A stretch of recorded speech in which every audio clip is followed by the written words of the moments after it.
Would you be willing to share like a small snippet of that you wrote that's been donated? I think it might be interesting for people to have a connection to the art. I can go.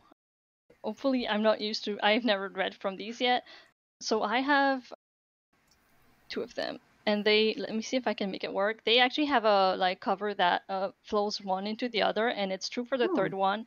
All three of them are in the cozy bundle on tier 1 as signed. The reason I don't have the third is that it's not out already. It's only out September 9th, so whoever wins is going to get an early copy that no one else has seen. And my only copy right now is getting proofed by a friend, so I don't have it at home. I'm going to read from the second one. Actually, this world is fantasy, and there are like humanoid like animal races, and there's a few like cat people basically. And this is Keza. She's in the scene. She's actually the mom of 9 tiny little kitten. And it's a scene where they get to play with the actual main character, which is Horace, and Horace is here. So I'm just going to read from that directly straight to the play.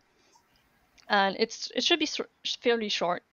All of these are, by the way, kind of a mix of epic fantasy and cozy fantasy. There's a lot of, this is like games with children, but there's a lot of board games, card games, dice games. That's sort of, I give a lot of room for these things in the stories, and then mix with the bigger fantasy mysteries. So let's go. Oh, but Horace would love to play with all of you. I don't think I know's tallest branch. Tallest? Horace never got to finish our question. 9 little Phelnexi leaped and pounced and sprinted, trampling over one another to get to him first. Then, as they raised a feeble arm in protest, they sprang to it, claws out, and started climbing. Horace winced at the prickles of pain and threw a confused look at Keza, who only extended her 2 arms out and imitated a tree.